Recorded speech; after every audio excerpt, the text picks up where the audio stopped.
ആണവശേഷിയുള്ളതും ആണവോർജ്ജത്തിൽ പ്രവർത്തിക്കുന്നതുമായ under water ഡ്രോണുകളാണ് Russia വികസിപ്പിക്കുന്നത്.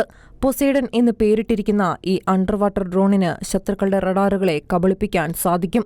സമുദ്രങ്ങളുടെയും ഭൂകമ്പങ്ങളുടെയും പുരാതന Greek ദേവനായി അറിയപ്പെടുന്ന പൊസൈഡനിന്റെ പേരാണ് മനുഷ്യ സാന്നിധ്യം ആവശ്യമില്ലാത്ത ഈ അണ്ടർ വാട്ടർ ഡ്രോണിന് റഷ്യ നൽകിയിരിക്കുന്നത്.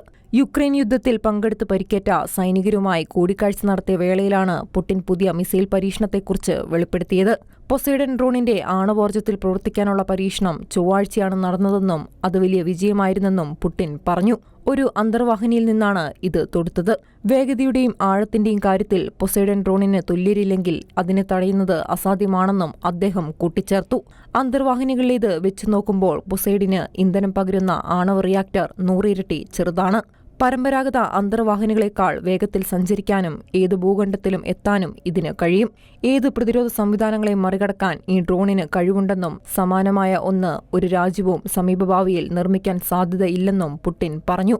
1 കിലോമീറ്ററിലധികം ആഴത്തിൽ പ്രവർത്തിക്കാനും മണിക്കൂറിൽ 70 നോട്ട് വരെ വേഗതയിൽ സഞ്ചരിക്കാനും പൊസൈഡിന് സാധിക്കും. ആണവോർജ്ജം ഉപയോഗിച്ച് പ്രവർത്തിക്കുന്ന ആണവശേഷിയുള്ള ബ്യൂറേവിസ്റ്റിനിക് ക്രൂയിസ് മിസൈൽ കഴിഞ്ഞ ദിവസം റഷ്യ വിജയകരമായി പരീക്ഷിച്ചിരുന്നു.